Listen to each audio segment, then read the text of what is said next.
They were called Nasties, and they were nasty. Some of the things that we've seen are so horrific. These films not only affect young people, but I believe they affect adults as well. An extravaganza of gory violence capable of depraving and corrupting those who watched it. I have never seen a video nasty. I wouldn't. I actually don't need to see what I know is in that film.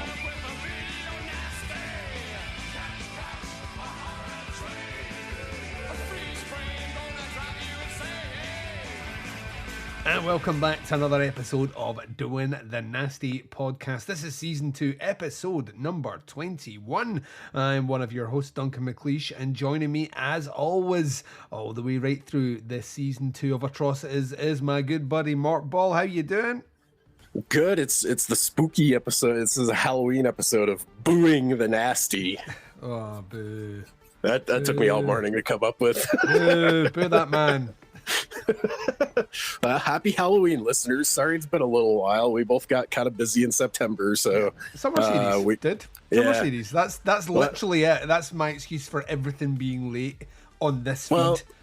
And I fucked off for like a week and a half to go to Texas in September, so yeah, we were on a tight schedule just to get like me on that round table for summer series, and then I was gone the rest of the month, and I don't know where the fuck October went. This month is flown by as they tend to do. So, yeah, sorry we're running a little late, but you'll get this one, and then probably very shortly after you'll get the November episode. Yeah, we'll catch up. Listen, I'm not concerned, and if I'm not concerned, you shouldn't be concerned. I'll tell you right now, I'll tell you who shouldn't be concerned, the listeners, because you get this show for nothing. Ungrateful little bitches. That's Yep. You can't complain. You can't complain about free content.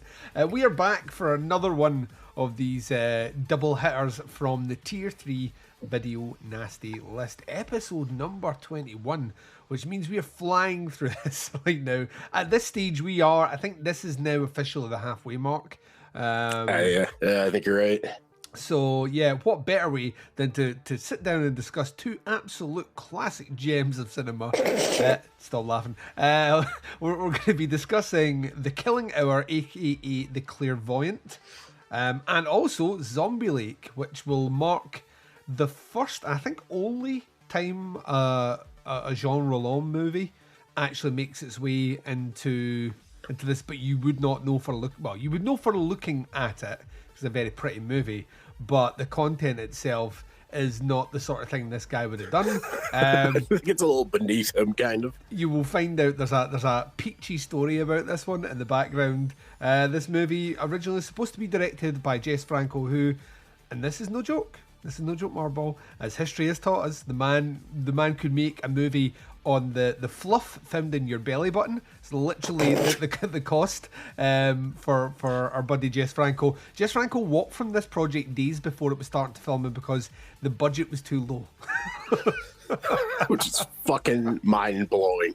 I didn't know that going into Zombie Lake, and I got like about halfway through it, and I was like, this really feels like something Jess Franco would have made, and it's got his leading boy from fucking Erotic Rites of Frankenstein, I think, in it too. So I was like, this feels so much like a Jess Franco movie. And then I read that, and I was like, all right, it's all coming together. It makes perfect fucking sense. No, I'll guarantee you right now that if he had done it, the cinematography would have been nice. It wouldn't be on this level. Like Roland's, this is like sitting down with your toddler and feeding them from like a crystal bowl. Like there's like no one's appreciating the slop that you've put in that at all. And the baby appreciates the food, but not the effort that you've taken to put it in that crystal bowl. He doesn't understand, or she. So that's literally the level we're working at. And we're going to be doing a little crime thriller with a movie that I was kind of hoping would be more giallo than it actually is, but we'll speak about that as well. The Killing Hour, aka The Clairvoyant, both of them from the early 80s, and like I say, I'm very much looking forward to that. But Mark, you alluded we've been very busy of late, and you disappeared, you fucked off, as we would say in Scotland. You just fucked up. I haven't fucked off for a wee while and went to Texas. In Texas, you no doubt wore a hat that attracted attention, bought some snakeskin boots, shot some guns in the air, recklessly didn't wear a mask and partook in a festival of films over there. Of course, the first lot are anecdotally funny because they didn't happen, and I was just making them for light because I imagine you being as safety cautious as you are, you probably took all precautions necessary there. But you went to a film festival. Things have opened back up. Things are okay. People are crowding in cinemas to watch movies. Well, I never. Barely. You're about half right. It was the least populated film festival I think I've ever gone to, short of like digital ones. It was a fucking ghost town, which had the possibility to be pretty cool. Scott Derrickson and C. Robert Cargill walked right past us right before their screening of The Black Phone. We totally could have been chatting them up and talking to them about shit. We met Mickey Reese, who bummed a cigarette off of my friend. He was, I didn't know who he was when we first started talking to him. He's like, oh yeah, I got a new movie that's playing. I think it was called Agnes or something. It's his nun movie. Yeah. I like him. I spoke to him. When did I speak to him? Like 2 months ago? I had an interview with him to do with his vampire movie, which that name escapes me, and I don't know why, because it was fucking great. Climate of the Hunter. That's it, Climate of the Hunter. I loved that movie. I thought that was absolutely like a stone cold killer of a movie, and he was one of the nicest people I've ever spoke to, like ever. And he had told me about Agnes, so that's cool. I did not get to see Agnes, unfortunately. I did see Climate of the Hunter at Fantastic Fest, I think 2 years ago, and yeah, that's a fucking great movie. I think that's on Shudder in the States if you get a chance. It's weird and it's avant-garde and it's kind of a vampire movie, but really interesting. That dude's an interesting cat. He shoots like 2 movies a fucking year in Oklahoma, of all places. Like, he's a fucking machine. I think he's got like 20 movies to his credit. He literally told me that it's his aspiration to have a body of work of about 100 movies and none of them in the same genre. And part of me felt like telling him there aren't that many genres, but like, I'm not going to tell him not to make a movie. You do you know what I mean? So he might hit a few things more than once, but it's entirely possible to make 100 movies that are nothing alike from each other. Oh yeah. So come on, give us the highlights. What was hot? What was not? Black Phone is fucking incredible. I think the Black Phone was probably my favorite thing that we saw, and unfortunately, it doesn't come out until like January or February. I think in the States. That's the new one by the Sinister guys, and it's based on I guess the Joe Hill story that's based on is like 2 pages long, so they definitely had to kind of extrapolate some new shit for it, kind of. But it's fucking excellent. Don't watch the goddamn trailer. Go into it as cold as possible because the trailer gives away like the whole fucking movie practically. We went in pretty blind. All you really got to know is that Ethan Hawke plays a bad guy in it, and he is scary as all hell. We were talking about it like days later, or like, man, that part is so fucking creepy. But yeah, Black Phone is great. Definitely check that out when it comes out. The big one that I was really looking forward to is Mad God, the 30 years in the making stop motion acid trip fever dream from Phil Tippett, arguably one of the greatest stop motion animators of all time, next to maybe like Ray Harryhausen. Mad God is a sight to behold. I think in my Letterboxd review I called it Fantasia for kids that grew up on 9 Inch Nails music videos. Which, I mean, this is 30 years in the making, so parts of this practically predate fucking 9 Inch Nails. I mean, Phil's a weird fucking guy is kind of what I learned from that movie.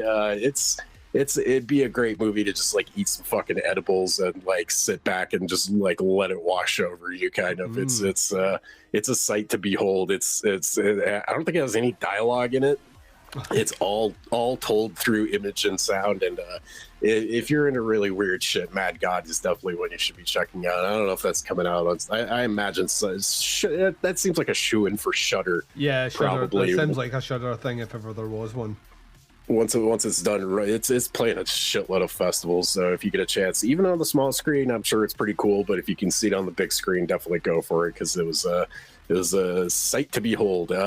We saw a bunch of other stuff. There's a lot of retro screenings at this one, I think, because they just didn't really have time to like dig up a bunch of new movies necessarily, or a lot of studios were probably like, nobody's coming to this fest, so we're not giving you movies. There'll be a lot of filmmakers as well, even on the indie scene, that'll be wanting to pull the trigger when they know things are back to a bit more normalcy. You know what I mean? Like it's that venture. I've spoken to a ton of filmmakers this year in particular who were like, you know, this movie's been ready to go for 2 years now, and I had to put it out this year because I need to go on and do other things. I can't move it. But there'll be filmmakers that filmed during COVID that, you know, have movies sitting there that probably don't want them out, you know, can afford to sit on them for another year or whatnot, and then push them out from that point. So you do get those diminishing returns to an extent if the festivals, you know, aren't dragging in the same crowds. But at the same point, if you have a series of other projects to start working on,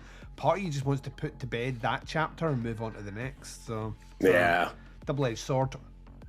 Like Mickey Reese has probably filmed about 10 movies in that fucking span of time. That in the time we've taken to record this intro, he's filmed a movie. So. Yes. I saw some pretty great documentaries while I was down there. I saw the Gwar documentary, This is Gwar, which I enjoyed quite a bit. It's that one, my Letterboxd review was like, I could have watched a fucking 8-hour cut of this because I know they filmed a bunch of other stuff that didn't make it into the like 2-hour theatrical version of that. Because there was some stuff that they kind of skipped over that I was a little bit bummed about, but I'm like a Gwar super fan, so I get that they had to kind of pick and choose like what was most important. Surprisingly little about Dave Brockie in it, which I don't know if that's just like a they didn't, you know, I think Dave Brockie's family is still a little bit sour about the whole thing, and there's some kind of tension between them and the remaining members of the band and stuff. So that difficult thing to navigate as well. You know what I mean? It's a very, very difficult thing to navigate because that band didn't really stop like for any great period of time when Brockie died. No. They just kind of like new people in and moved on. And if you're it's the double-edged sword being like Gwar are never a band that are going to, you know, make millions. And a lot of that money comes off touring. That you can't just put a pin and like hold things off for 6 months. You kind of just need to keep going. So yeah, I mean that might be seen as being disrespectful, but at the same time, you know, a brother's got to eat. You know what I mean? Like you have to put food on the table, and that sometimes means touring. And when Gwar employs a shit ton of people, it's not just the band and the crew. It's the band, the crew, the guys that make the fucking suits. Like it's a huge it's a business. Yeah, it's a production. You have to. You cannot stop that. You know that's like taking any sizable amount of time out is death to a band like that. So, but like I say, if you're on the other side of that, Brockie's importance can never be understated. That, you know, it can seem as being quite cold and callous just to pick up and carry on, but you know, which he's in it, like, you know, they definitely don't, you know, like just completely shove him under the rug, but there's just some stuff about it, like I really wanted to hear like a little chapter about like ex-cops, which had a whole bunch of former Gwar members and Brockie on bass, and I mean that dude that sang for X-Cops, I'm pretty sure is the current singer for Gwar. He was Brockie's replacement. He used to be a Beefcake the Mighty in an older iteration of Gwar. So I mean, I don't know. There's stuff like that. I'm sure they shot it. It probably just didn't end up making it in the movie just for runtime purposes, kind of. But hopefully, well, you kind of hope if it gets like a good Blu-ray release, you get lots of features in there, including stuff that didn't make it. Hopefully. Yeah, I think in the Q&A they said that there will probably be a video release with a whole bunch of extra footage. Nice. The other music documentary I saw was the United States of Insanity, which is the FBI versus Juggalos documentary, which was really I kind of had a feeling I knew what I was getting myself into. It's actually really fucking good, and I am not like an ICP fan in the slightest, but it was very charming. It brought up a lot of really good points. Like, I mean, I had kind of loosely been following the whole FBI has designated Juggalos as a fucking violent gang in the United States kind of story, and there's a lot to it apparently, and I never thought in a million years that like how much politically I would align with the Juggalos, but they're all right in my book. It's easier to get the FBI to claim that Juggalos are, you know, a violent group than it was to get them to mark the Proud Boys on that list, which says a lot. Which says a lot. Yeah. Yeah. Fucking unbelievable.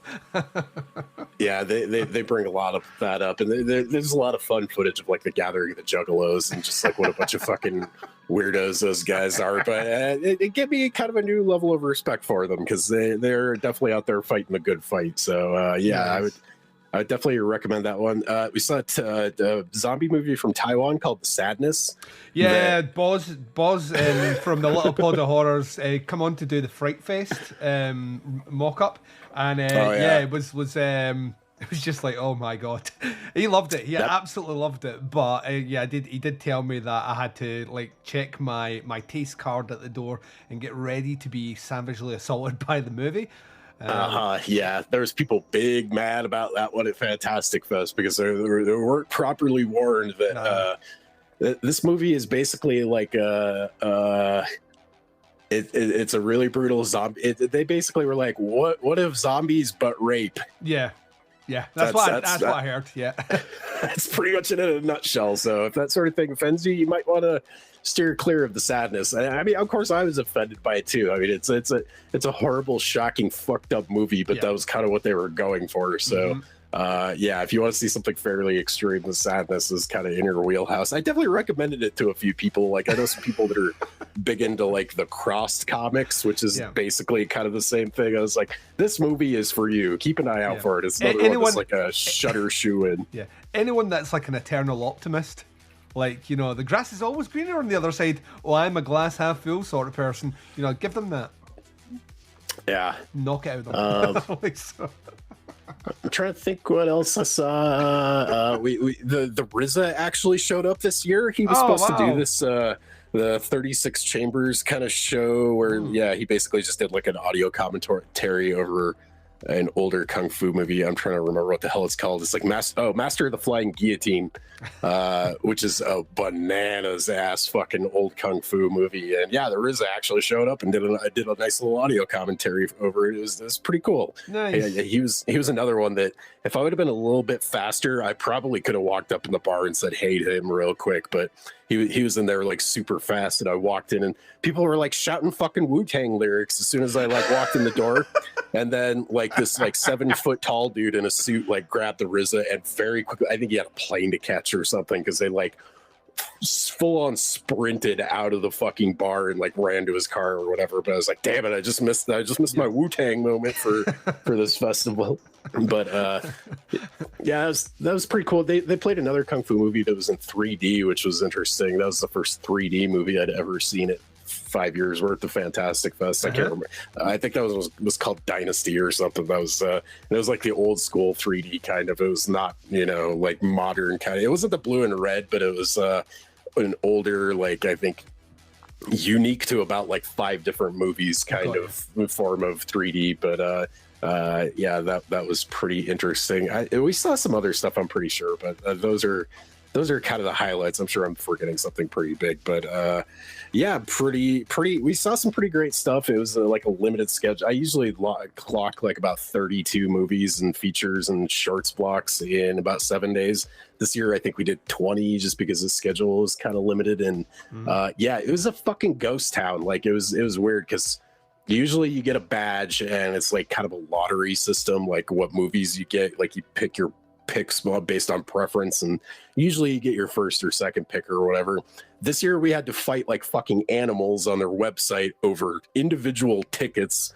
So I think they mainly did that so that there would be buffer seats between groups of like no more than 3 people basically. And that's also why I think the tickets sold out within like some stuff was sold out in seconds. Like I didn't get a chance to see Titan, the new one by the chick that directed Raw. That sold out in like fucking 10 seconds. That's even with like me and my 2 friends that I traveled with.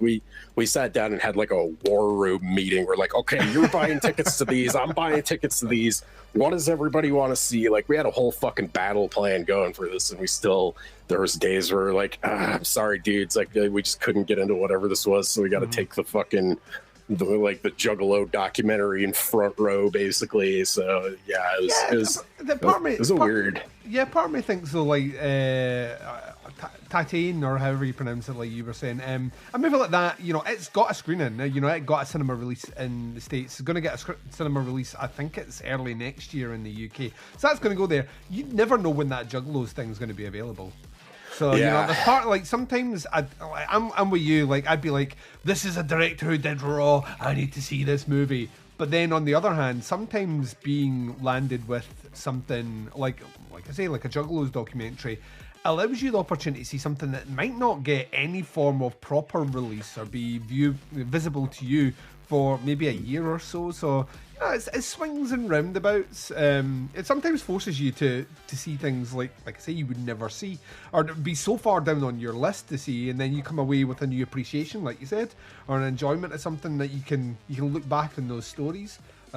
Which are super, super cool. I have done no festivals at all. I am watching a ton of movies because it's 31 of October. So yeah. I've been following your 31 days stuff, dude. You've been watching some pretty great fucking stuff. I've been watching some great stuff and some absolute fucking shit.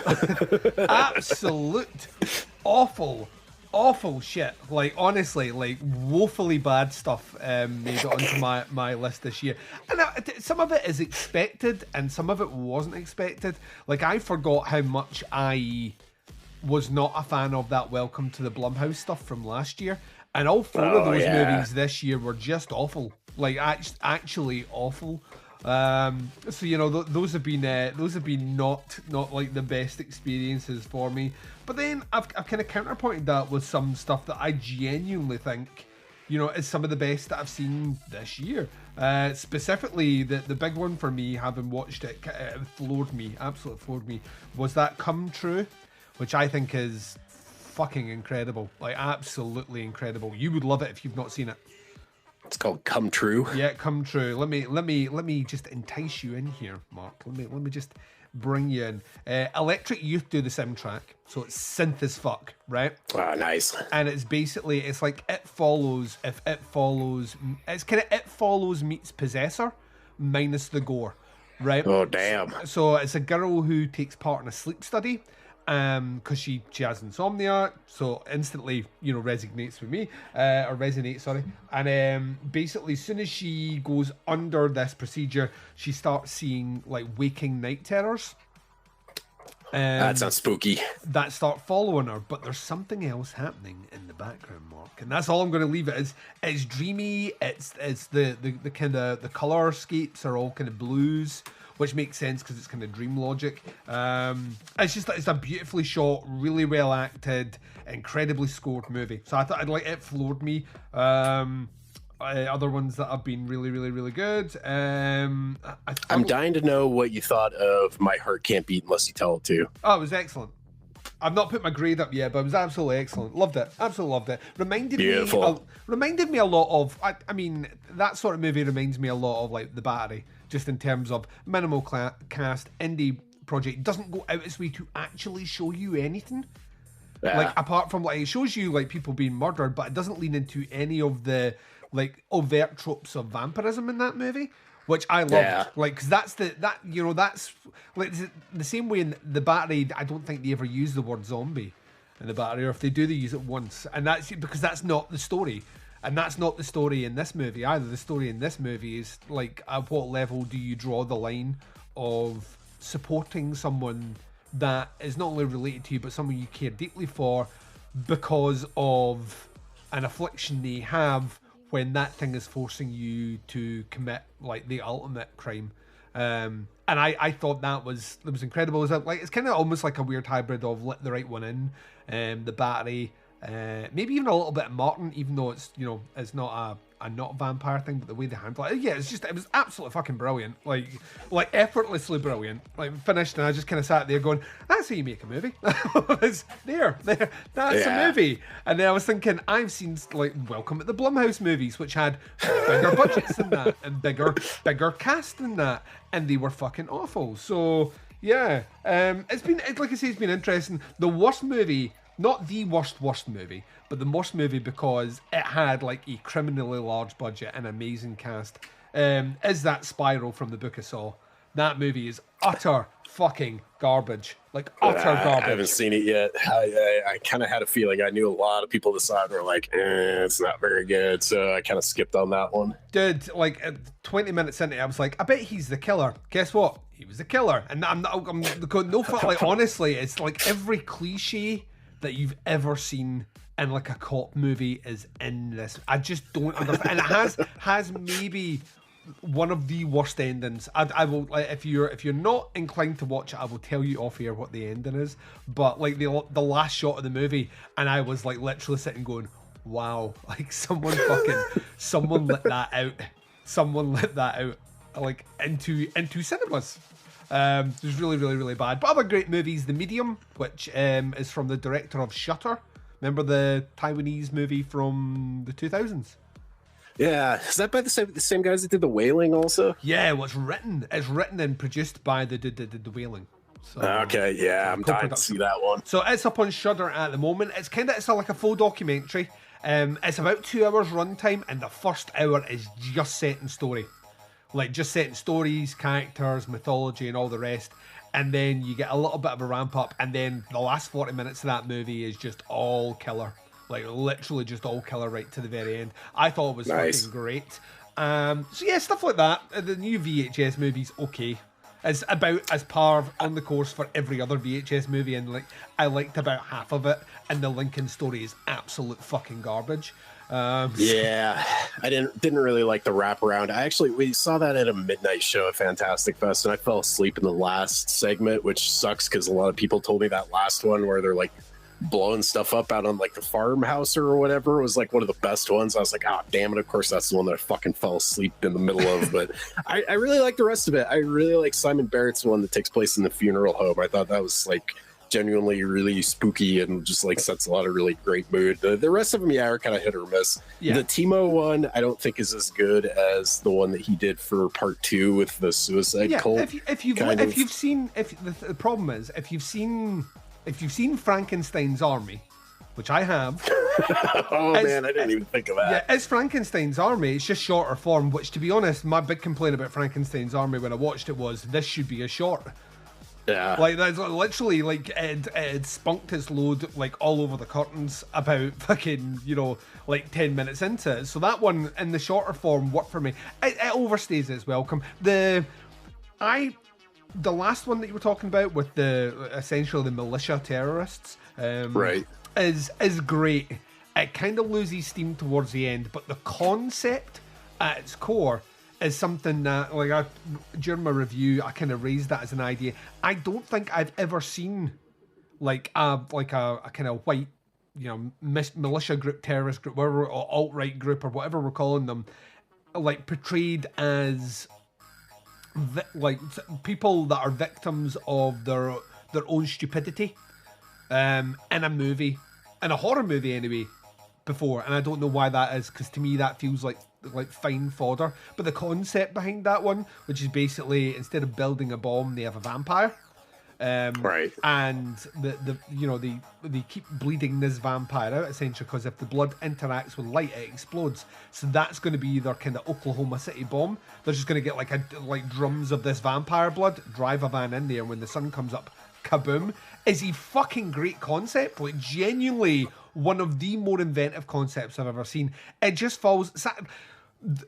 The big problem with kind of short found footage things is they all ultimately end exactly the same way, and that's the problem. It ends up with someone walking away from a camera in a daze, which two of these movies do, or someone fucking staring at the camera screaming, or a camera falling down. So it's like literally it. Stephen Kastansky, though, the dude that did Psycho Gorman, he's the guy that does the vegetable ad in the middle, which is very Adult Swim. So it's like the vegetable smasher, which is it's like about a 30-second ad, and he did that, and I loved that. I thought that was great. Once again, anything that guy does is kind of tops for me. But yeah, it's been an interesting list. Tonight's is what's tonight's movie? So the day that we're recording this is the Sunday, and tonight's movie is one that I'm actually not holding out much hope for. Oh yeah, it's not going to be good because everyone's hated it. Neil Blomkamp's Demonic. So Yeah, I've heard not good things about that one. I've heard yet. Maybe from you, or was that the last Neil Blunt? No, I'm thinking of Neil Marshall. Neil Marshall, movie out a couple months ago that you hated. That Reckoning movie can die with fire. It's honestly it's up there as the worst horror movie I've seen this year. Oh, and that's how I've seen some bad ones this year. That's how bad this one is. Is it worse than Halloween Kills? See, here's the problem with Halloween Kills. Right? Let's just take a couple of seconds to talk about this, right? Here's the problem with Halloween Kills. The problem with Halloween Kills is Halloween 2018 exists. Right, which is a pretty good movie, I think. Yeah, it's okay. I mean, I'd like the more I watch it, the more I not dislike it, but the more it kind of drops down for me. I just think there's a lot of stupid choices in that movie. But the problem is that movie sets a tone, and this is set right after it, so it has to continue that tone, and it doesn't continue that tone. So that's the problem. Yeah. It goes a bit too, and it doesn't understand what tone it should go with. See, if even they just leaned in and went full campy, that would have been fine. But because it's still trying to have its cake and eat it, it doesn't work. And that's the big issue for me. It has, like, in a schlocky, campy horror movie, those, like, the returning villagers from Haddonfield, who are all terrible actors and actresses, with even worse dialogue, those would work in a campy horror movie, because you would be like, oh, they're really channeling that kind of, laugh out loud, awful 80s dialogue and all the rest. But this is 2021, and your previous movie didn't have that, and it's surrounded by, like, you still have Jamie Lee Curtis, although she's blinking, you miss her in this movie, but you've Will fucking Patton in this movie as well. You've good actors in this movie acting well, and that makes your bad actors and actresses saying bad dialogue look even worse. It's like parking your moderately expensive car beside, like, a fucking sports car. Like, your car on any other street looks okay, but when it's parked beside this car, looks like a dumpster with wheels. And that's part of the issue. The other part of the issue is David Gordon Green is the issue. David Gordon Green has spent so much time talking about how he was trying to course correct the series of where it all went wrong, and he essentially set it right back up to where all the rest of the series have set up to. Like, literally set it back up exactly. I'm going to remove Halloween 2 from the equation because, Jamie Lee Curtis doesn't do much in that movie. She's confined to a bed, and what is Michael Myers, a supernatural being now, and all the rest. By the end of this movie, Jamie Lee Curtis was predominantly in a bed, and Michael Myers is a supernatural entity. So I mean, unless he was trying to put people off the scent, this will trick them. I kind of sad, but at the same token, the way the internet is acting is this is the worst movie ever made, and it is not. It is slap bang in the middle of that franchise, like, easily, because I think, like, having went through them all for this retro I'm releasing on Halloween, which will be about 11 hours long, by the way. It's one episode. Holy shit! Yeah, it's every single movie covered in one massive Russian roulette franchise retro. With Baz coming on to do Halloween from 2018 and Halloween Kills, because he'd never covered them under the original franchise. So yeah, like, having gone through all of them, I'm sorry to say this to Halloween fans, I was not the biggest fan before. Most of these movies are utter fucking trash. Like, there's bad ones. Yeah, like part 4 is barely a movie, part 5 is less of a movie, and part 6 is the worst. With the fucking, like, Rob Zombie can have all the fist fucking, fucking bagel banging, like, shit that he wants with white horses and all the rest. It is not as bad as part 6. Part 6 is, and they're like, did you watch the producer's cut? No, I didn't for this time round, but I watched it the first time round, and guess what? Didn't fix it. No. It's the fucking, like, even H2O. H2O is a bad movie as well. So when I watched this, I was like, you know what? It's bad. Like, but there is at least 3 or 4 worse than this. So yeah. I'm glad you brought up Rob Zombie, because after I watched Halloween Kills, I watched a couple of the other ones that I watched, like, the least probably. H2O is one of them. I was like, yeah, this movie's still bad. I didn't watch the first one, but I watched the second Rob Zombie Halloween movie, because I remember it just goes completely off the fucking rails at some point. And I got done watching it. I was like, you know what? I don't hate this movie. This is actually not nearly as fucking bad as I remember. It's got some terrible, terrible parts. Yeah. Like Sherry Moon and fucking White Horses is about the dumbest goddamn thing in any of those movies. But yeah, the biggest crime that movie does is by making a bold statement in text at the front saying, "This is what a white horse means."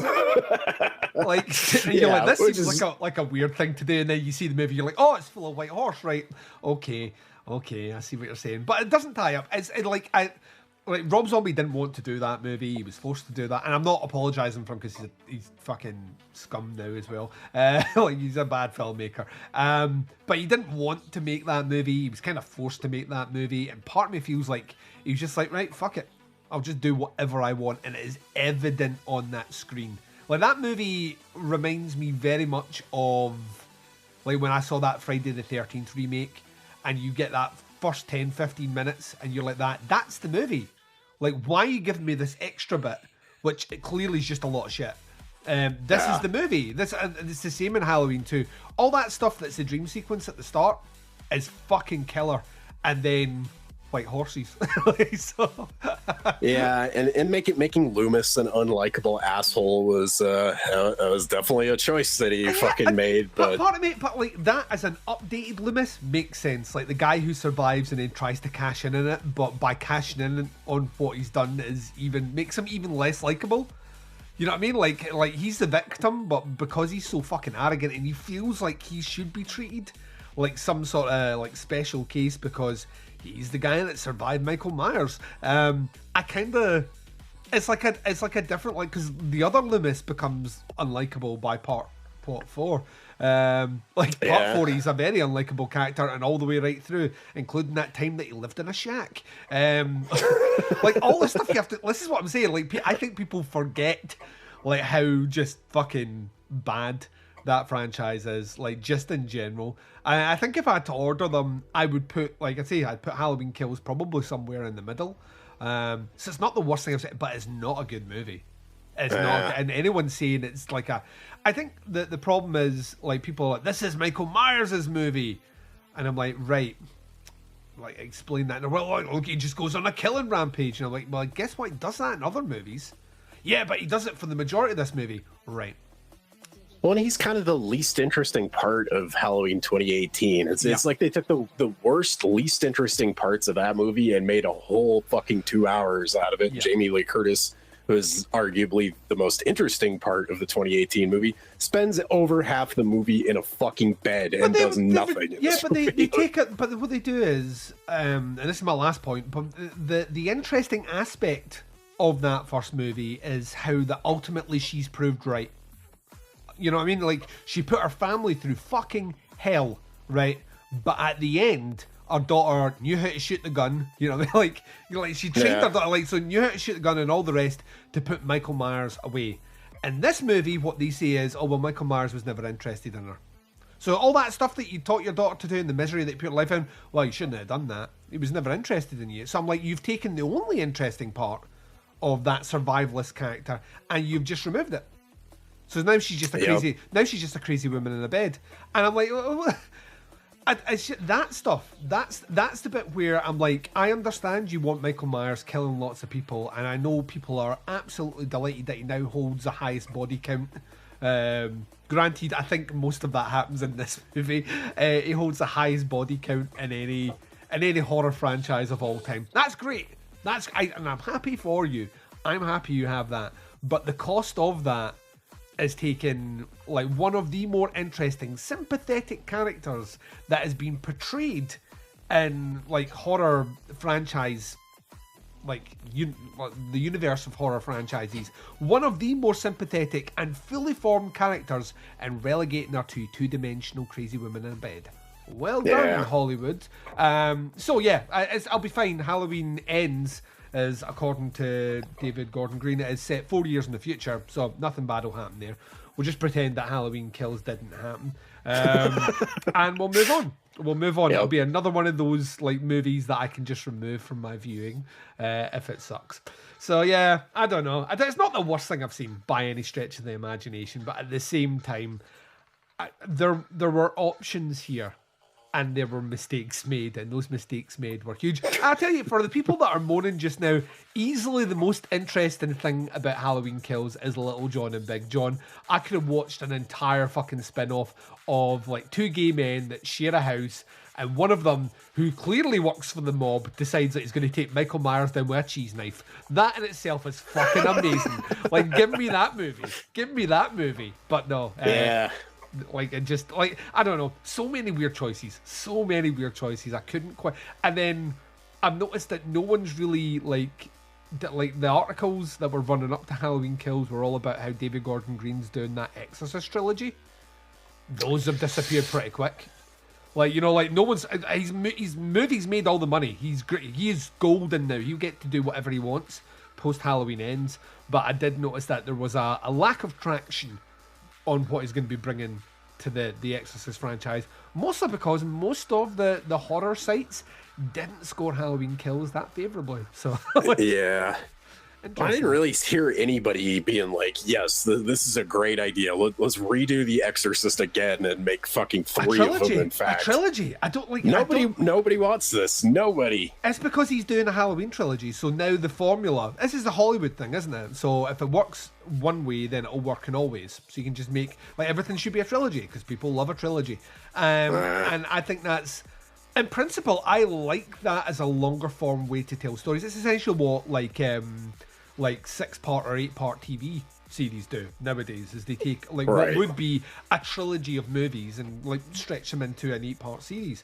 The other part of me thinks, you know, is there enough in The Exorcist to make that, unless one of them is entirely a prequel? You know what I mean? About Father, was it Merrick or Keris? I can never remember which one is. Unless one of them's like part of his journey up. The second movie is the actual event, and then the third movie is kind of post the event, maybe. But I just like, there's like 3 long movies about The Exorcist when I just don't. I like, to me, and then there's always the danger if it falls apart at the first hurdle, you don't get those 2 movies after it. And if you don't get those 2 movies after it, what the fuck are we doing here? Like, oh God, which is what people are scared is going to happen with Dune, which is definitely not a complete story, even though it's like 2.5 hours long. Yesterday was a weird watch. I watched Zombie Lake, and then I watched one of the movies for next month's episode, and then we went to the theater and saw Dune, and then I came home and watched The Last Hunter, another movie for next week's show. It was a bizarre day of watching movies, but yeah, Dune is great, but it is not a complete story. It's chapter 1. Yeah, he said that, he's openly said that. Anyone expected, like, if you want to see the movie Dune if you want to see the novel Dune, which is fucking huge, by the way, in a novel, squashed from a novel, into a movie, watch David Lynch's one and see how nonsensical it is, because you can't fit it all into a movie unless the movie is like a day long. So I'm going to see it on Tuesday. I'm very much looking forward to going and see it on Tuesday, because Denis Villeneuve might be, I think, pound for pound, he's maybe the best director walking the planet just now. These movies just don't make a lot of money. They have a fortune spent on them, but they just don't make a lot of money. I mean, Arrival, it didn't make a lot. It won, obviously, loads of Oscars. That last movie he made, which was the Blade Runner thing, which I think is maybe one of the best looking movies ever fucking made. I think it's one of the best science fiction movies in the last 20 years. It didn't make a lot of money. And then this whole Dune thing being a kind of hybrid release is guaranteed it not to make a lot of money.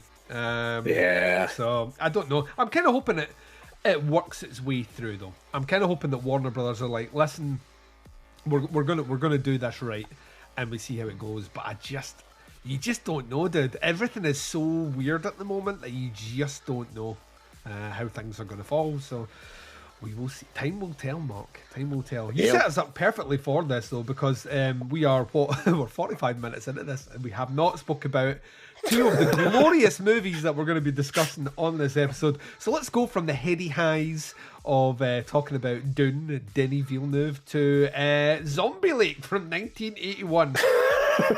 Might as well. This is directed by, and we'll get into a bit of the trivia on this one, by an auteur of cinema himself, Jean Rollin. And when we return after, guess what? educating people on the Video Nasties documentary, giving you the lowdown on Zombie Lake. And then the trailer, myself and Mark are going to unpack what very little actually happens in this movie right after this. Zombies Lake, or Zombie Lake, however you prefer, Le Lac des Morts Vivants. You won't find very many people who are going to stick up for this one, but I'm going to try. And before I do, I should point out that every time I've watched this movie, within about 30 minutes, my eyes have been looking at the clock on the DVD player or the video player, thinking, how much longer? So I do sympathise. If you're sitting there thinking, God, no, that film is so awful, how can anybody try and say anything nice about it? I understand. It's really at the limit. But when it came out on DVD, it actually looked a hell of a lot better, photography-wise. It looks actually rather beautiful. The clarity of the image and the beauty of these French rural settings actually really quite compelling. And I find myself drawn to it. It's one of those movies that I find myself wanting to watch more often than you could possibly believe. You think, I'm in the mood for Zombie Lake. What's wrong with me? Why am I thinking this way? But I could sit down and watch it again. It's a little hard to explain. I mean, I certainly wouldn't want to spread the virus. I don't want to try and convince anyone else, so don't blame me if you go and watch it. I'm not trying to persuade you. But there is something very strange about it. For instance, if you love zombie movies and you love, particularly from this period, the 70s and 80s, it's always interesting to see how divergent the zombies get and how they act differently to the way they're meant to act. And this one's all over the place. You've got zombies who go for walks in the country with their bastard offspring. Odd little touches like zombies who return from the grave to express love and devotion to the child that they never saw whilst they were alive. It's crazy stuff, really. I mean, sort of like we're not dealing with zombies in the sense of the accepted George Romero sense at all. It's all over the place.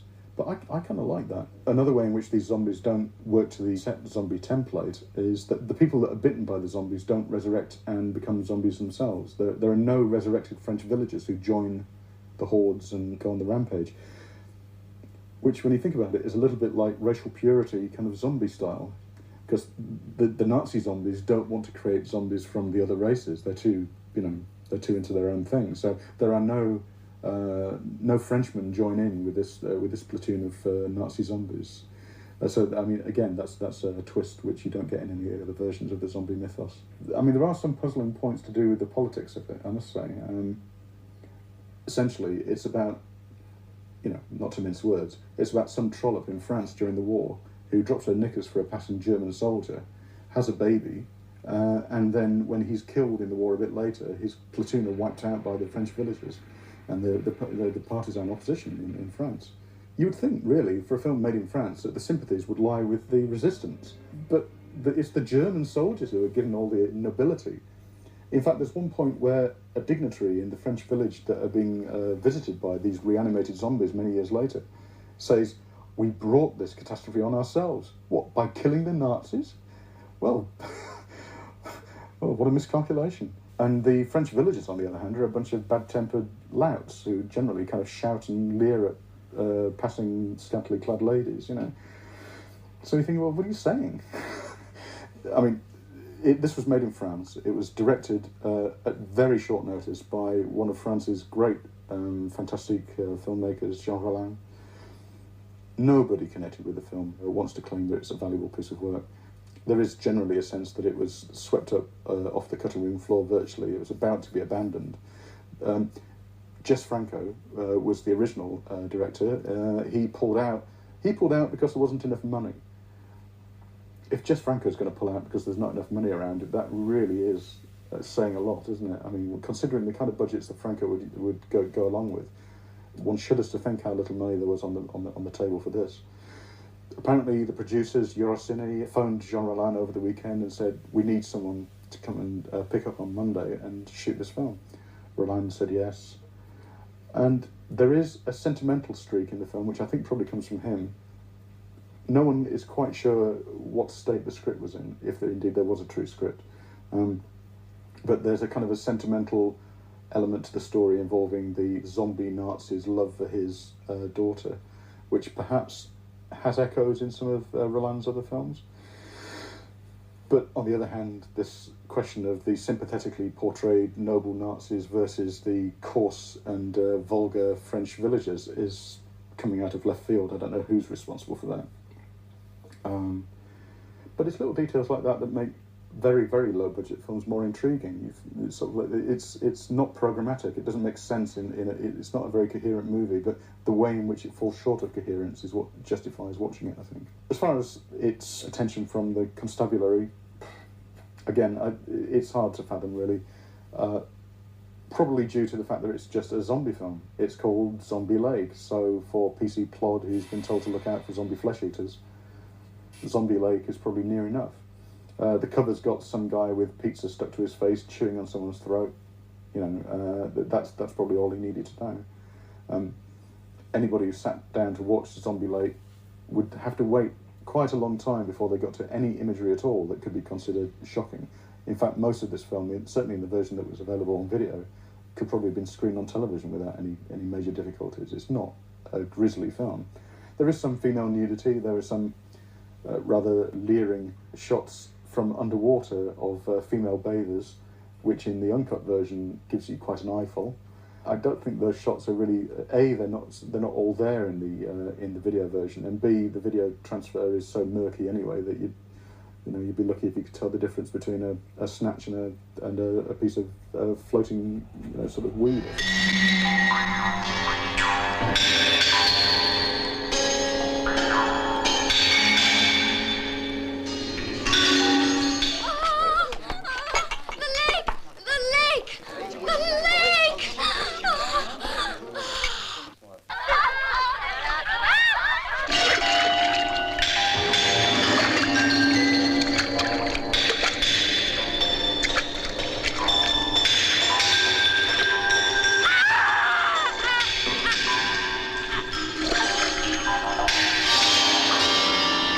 A whole team of basketball players, women, just simply disappeared in the lake, swallowed up by some ghosts.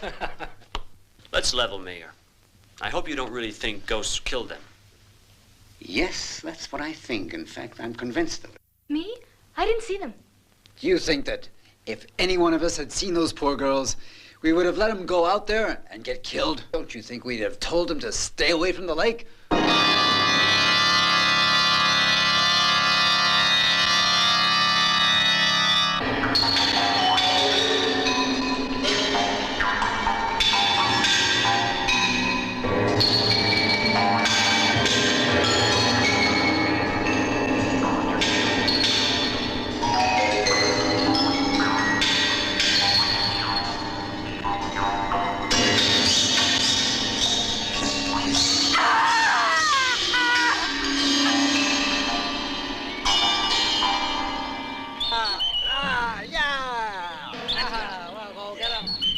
Damn right. We better face the fact that zombies have declared war. Our fate's now in our own hands. We must find a way to safeguard our town from the mad, murdering zombies. We are not powerless. We must act. Do you know who the man with the medallion is? Yes, he's my father. The other ghosts if you want me to. But I won't let you hurt him. I won't. And he would like to be dead.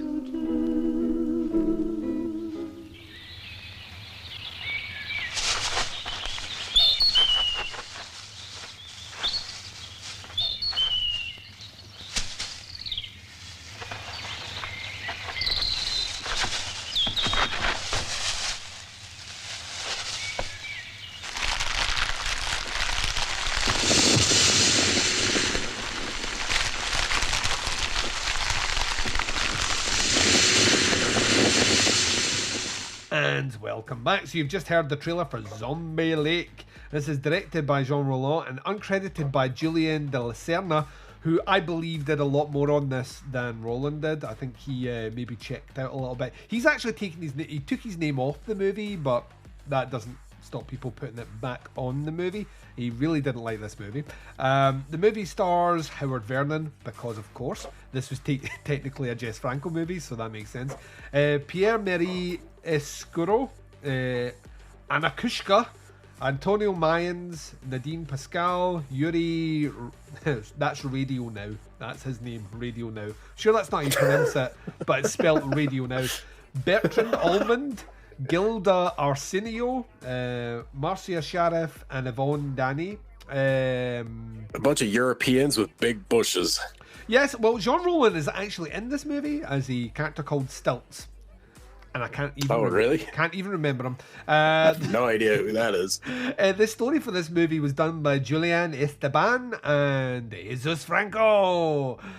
Synopsis is, in a small village somewhere in France, we can't even be bothered saying where it is, German soldiers killed and thrown into a lake by the Resistance during World War II come back. That's accurate. That is what happens. That's pretty much it. In this movie. I mean, it's difficult to see a movie like this and not think of Shockwaves. Yeah, Nazi zombies. Yeah, I mean, but I would argue, and I don't think much people would put up much of an argument to the contrary, that it's much better than Shockwaves.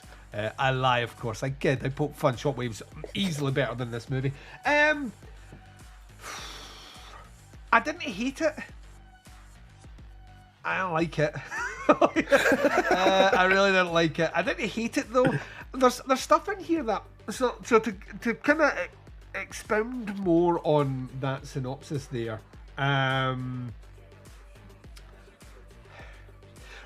mean, it is that right? So there's a lake, which the locals call the Lake of the Damned, which just should have been the name of the movie. You know what I mean? Just call the movie. That's a better title for sure. Just call it Lake of the Damned.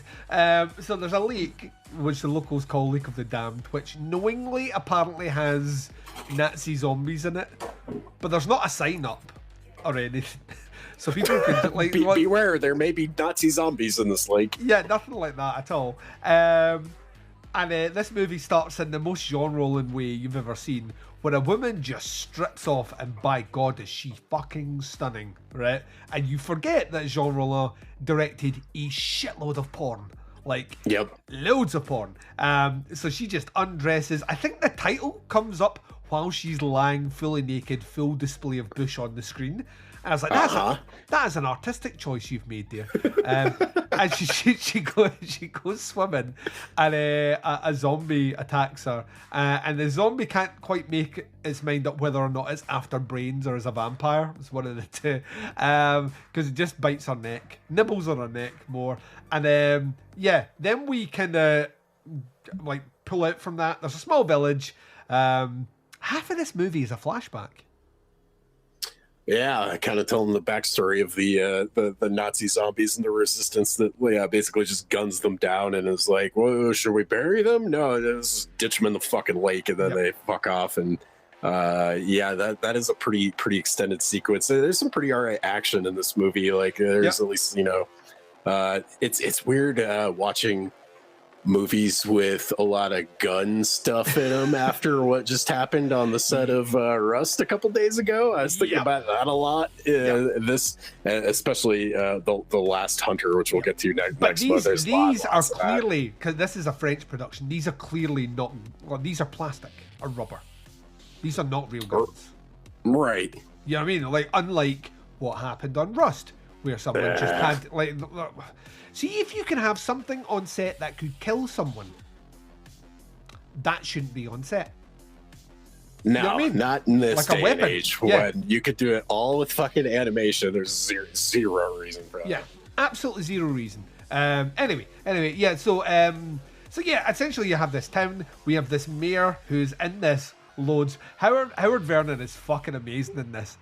Like, absolutely amazing, because he's very charming. He's fun to watch. He's a charming guy, but like his dialogue portrays a man who could not give a fuck, and that's kind of what I love about him. Like, because he's like there's this kind of woman reporter that shows up who comes with a book of supernatural occurrences, and she's like.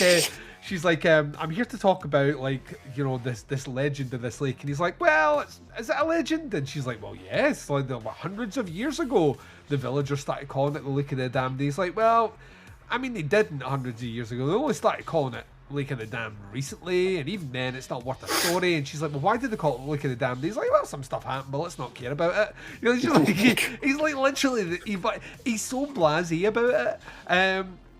So essentially there's this lake full of dead Nazis. They all come back to life and start killing off the villagers who knew they were there. The villagers eventually try and rise up, and then there's a plot hatched to kill the zombies, which they do, but in between that we get a massive flashback showing the occupation of the Nazis, which did make me wonder who we're supposed to feel sorry for here. You know what I mean? Nobody. Yeah, that's what I'm going with. No one. Because I was like, am I supposed to feel sorry for this Nazi general who falls in love with a woman?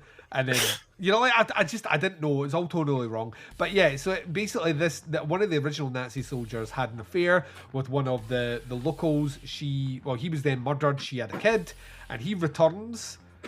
She's now dead, obviously. He returns and for some reason shows tenderness and kindness to his daughter, who also is not freaked out by this giant green fucking zombie in front of her who gives her a necklace, and then at the end doesn't want them to die but lures them all to their death anyway, like some sort of fucking sadistic child Pied Piper. I don't know what's going on, but yeah, this movie has three big set pieces. One is obviously, like you were saying, the Nazi action in the middle. The other is two scenes where we can get women to undress. So there's a female basketball team who are at some freaking reason who are at the same lake. You know what we'll do? We'll take a break here and skinny dip in Lake of the Damned. Nothing will go wrong there. But yeah, so that's really the two big set pieces. The creature design is fucking awful because it's mostly paint and rubber that's been stuck onto people who are in water.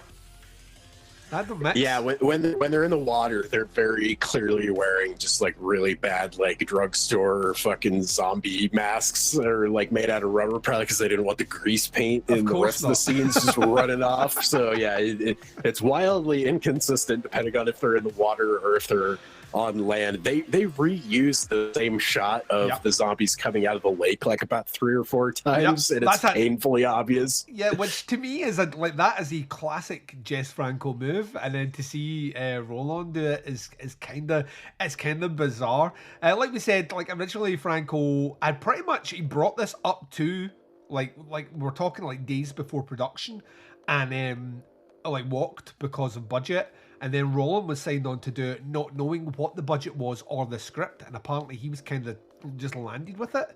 And being like a guy who lived almost from paycheck to paycheck, Rollin did it. But obviously the biggest selling point here is it is shot beautifully. This is a beautiful fucking movie to look at. The rip that's up on YouTube that I watched is kind of incredible. I mean, and this is the benefit of having a great cinematographer. Like Franco has that a lot as well, where you're watching absolute fucking trash on the screen, but it's beautiful, and it has that. It's just everything else about it. It's not vicious enough to be like a good zombie movie. It's not arty enough to be a good Rollin movie. It doesn't have enough of anything, and like I say, its biggest crime is like almost half an hour of this movie is one long shot flashback sequence in the middle, and I'm like, what are we doing?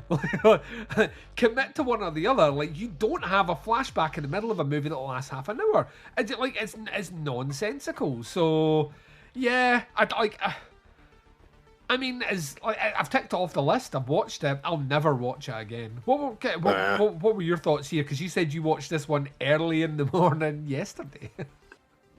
Yeah, I kind of land the same way, and yeah, like I said earlier in this episode, I really I didn't know the backstory on this, and I especially didn't know Jess Franco's involvement in it.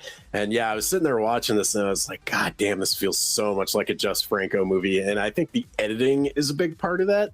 There's a lot of shots that go on for way too fucking long, and like the camera should have cut away like a lot sooner. Like I'm thinking of like one of the first chicks in the village that gets attacked by the zombies, and it goes on, and it's really clear that like the actor playing the zombie is really gently just like nibbling on this chick's neck, and like there's no prosthetics, there's no like makeup effects or anything. He just has a mouthful of fake blood, and it goes on for like about 3 minutes. I was like, this feels like some crazy batshit thing that fucking Jess Franco would have done just because he needs to pad the fucking time a little bit.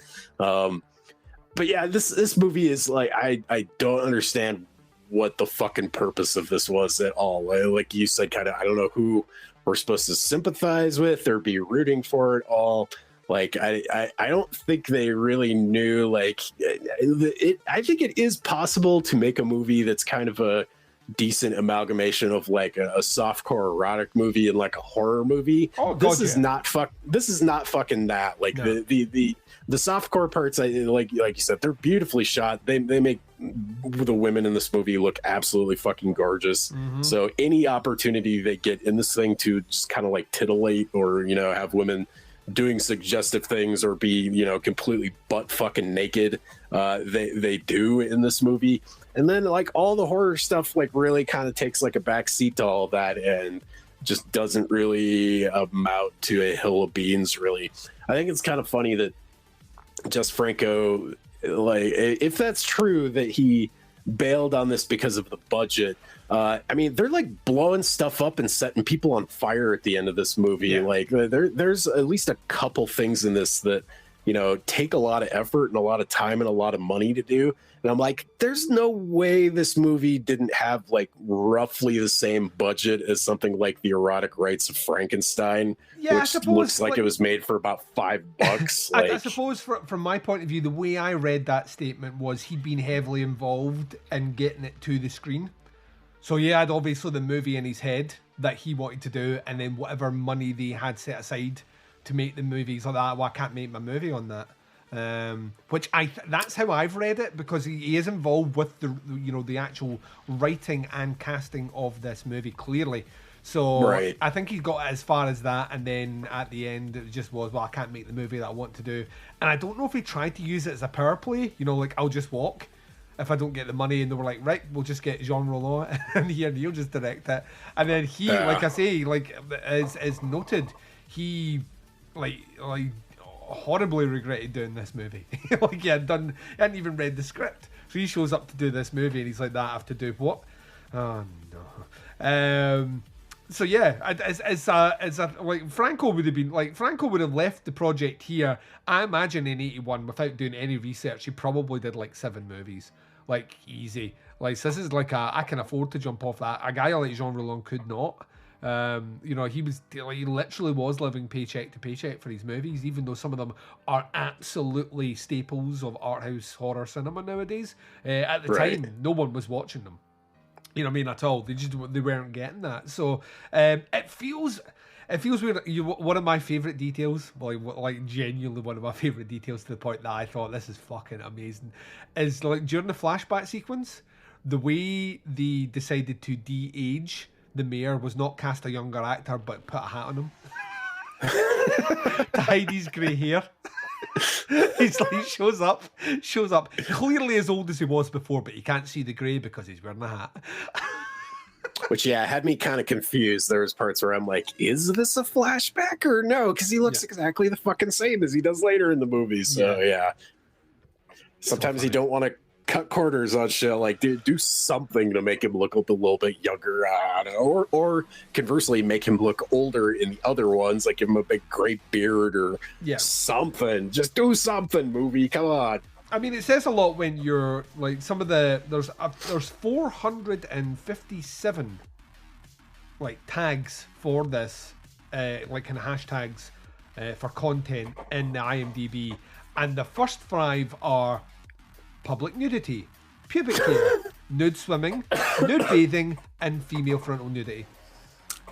Yeah, I mean, that's kind of the draw here. You're not coming for the zombie stuff. No. There are hundreds of other way better zombies. This you're going into if you want to see some gorgeous European women. Like that's pretty much, that's kind of the long and short of it. You could have cut the rest of this fucking movie and made this like a 15-minute like porn film, and I almost think it probably would have been better. Yeah, I think that's probably the reason it found itself on the list. I think Jean Rollin, known as a fairly prolific porn director at the time, if he's releasing anything in the horror genre and you watch the first, let's say 2 minutes of this movie and you're seeing full-on bush, as a censor, you're just banning this movie outright, because there's nothing in it. Nah. Like, I mean, there's nothing in this apart from the quote-unquote nudity, that, it's like, obviously has Nazis in it, which was a hot-button topic at the time. It's European, which didn't do it any favours in the UK, especially because it was French. And, it has Jean Rollin's name on it. I think that's probably enough to get on the list, but out with the nudity, there is nothing here I could imagine being anything at all to be something that would offend a viewer. You know what I mean? And even then, if you're offended by the female form, then you're a very narrow-minded person. So yeah, to me, I was watching this and I got to the end of it. I was like, this is a nothing movie. Like, genuinely, it's a shame because, like I said before, I think this is the only Rollin movie on the list. Which, I mean, I'm fine with movies not being on the list, but the dude has some incredible movies. Like, his Vampire trilogy is fucking amazing. And this is the movie that makes the list. This is the one that gets the notoriety. And if you watch this not knowing the guy's other work, this would be enough to put you off watching his other work. So if you've never seen a Jean Rollin movie before, there's plenty out there. Please check them out and don't be stuck here at Zombie League. Like the female basketball team, don't get stuck. Carry on. That's literally all I've got to say about this one. I mean, well, we talk grades here because I get the feeling both of us are going to land on the same thing, or maybe not. No. This is a case dismissed. Yes, this has a bunch of nudity, but the violence in this is super fucking tame. I mean, unless you're like deeply offended by a movie asking you to maybe kind of sympathize with fucking Nazis, which is like a whole nother a whole nother discussion. Content wise, there's a bunch of nudity in this, and that's about fucking it. Like, if if that doesn't offend you, there's literally nothing that's really that offensive in this movie. It's pretty goddamn tame. I say this a lot, but if you cut all the nudity out of this, like, I've seen community theater fucking plays that are more violent and offensive than this. So like there's Shakespeare that goes way further than anything in this fucking goofy ass movie. So no, this is what 1,000,000% does not deserve to be on the fucking list. I'm going to double down with you, my friend. This is case dismissed for all the reasons you said. There's nothing in here. Like, there's nothing. I would argue that, like, female nudity is, like, that's fine in a movie. Like I've said before, male nudity, fine in a movie. I think there should be more, but that's because I'm a pervert.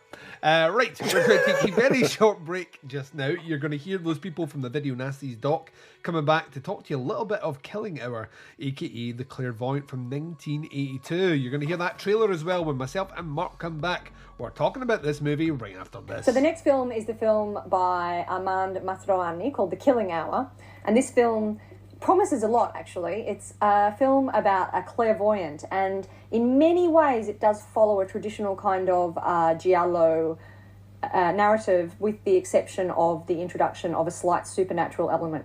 So it does tend to create a certain kind of promise. When it opens, it's very grotty, grim, late 70s New York, so you've got that kind of maniac meets zombie flesh eaters. There was a certain way that Italians like to see New York in the late 70s that really apprehended its griminess. It's basically the story of a murderer and a young woman who is an artist who sees murders. And it also has a lot of commentary in terms of things like the relationship with the media and the police, because they want to keep it secret, and then it all gets revealed. And so there's lots of male tension between, the liberation of narratives of violence, gore and titillation that we all adore. It's got quite an elegantly elaborated narrative, and it's got the lovely punch line at the end that many gialli have.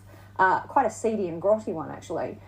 However, the murders are incredibly clinical. It's almost like it's a film about the reflection on murders and the relationship between the murder to come and the murders that have been. But the spectacle of murder is simply not there, and I found that quite peculiar, because obviously in that kind of situation, the spectacle of the murder is the grammar of the film. So it lacked that. Oddly, the drawings were quite good in a very expressionistic kind of Munch way. So that's another little tantalising thing that we can add. But I think Mastroianni's career was a broad kind of career. He did some exploitation films, he did murder films, he did He Knows You're Alone, he did those kinds of stalk-and-slash films. And it's certainly a film of its time. It just feels like it didn't quicken to that level. And had it been made in Italy, perhaps it would have looked different. Technically, it could have been put on the list because the money shot, so to speak, spoiler alert, look away now, is that at the end you find out the reason for the killing occurs because of an initial, what began as consensual, lots of men having sex with one woman and ended up with one man getting a bit over excited and he turns the sex into murder. And it's relatively explicit, I guess, but I think that in terms of a general scene, perhaps the perversity of the gang raping as much as the murders is what could have been the reason why it was pushed on the list. Having said that, it's certainly the reason that I argue that it fits into that whole giallo stream is because those kinds of images often occur at the end of late 60s giallo, so obviously it was sort of the British relationship to the exposure.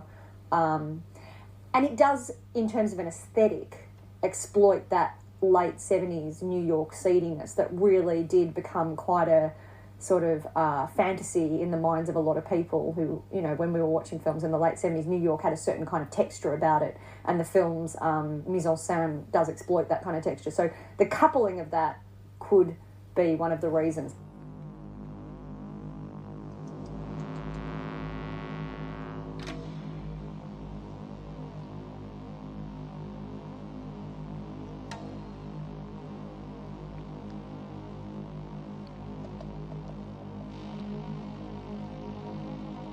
It started as a game and turned into a nightmare. She was an art student. She had the power to see things beyond the normal range of human senses. She saw murder.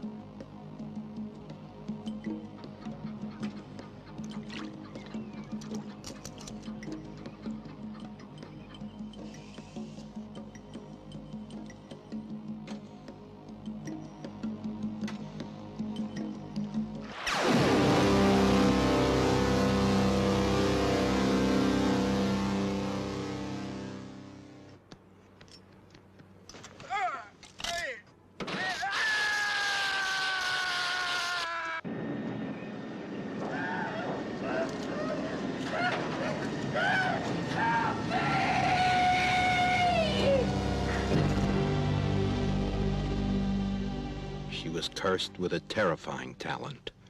She became a silent witness to murder. I saw the drawings, Verna. Maybe in Two men were drawn into the killings. One was a cop. What do you want? The other a TV reporter. We both know those killings aren't just another statistic. I want to use them on my show. How do you make these drawings? My hand takes over. Well, how does that happen? It's unconscious. I'm not going to let anything happen to you.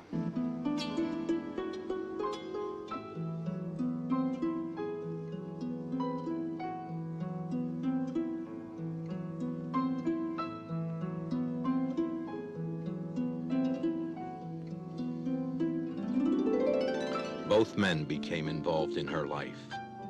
Both men loved her. One of them had to kill her. I want the girl kept out of this. Don't put her on the show. Are you paying her rent? What's all the interest? You might try to kill her.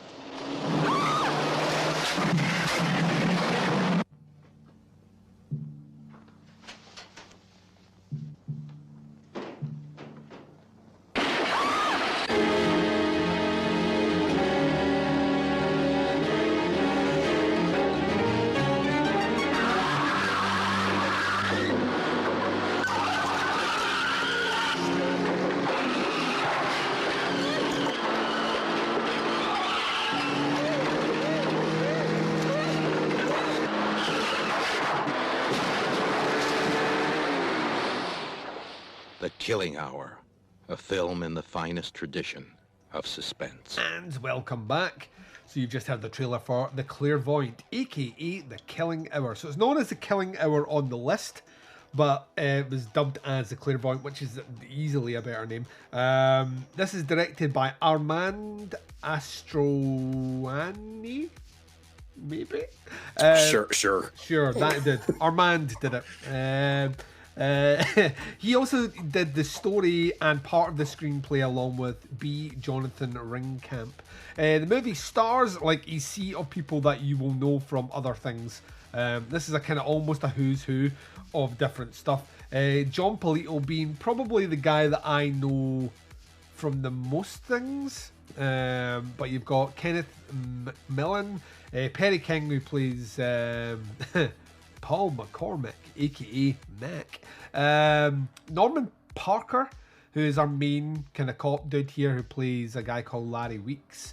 We've got Barbara Quinn, Anton Pagan, Thomas DiCarlo, Lou Bedford, Elizabeth Kemp, and some other folks. Let's not spend too much time like delving into that sort of stuff. The synopsis here is: two uneasy friends, a police officer and a TV talk show host, each pursue mysterious handcuff killer with the aid of an artist who sees and draws the killer's crimes before they were committed.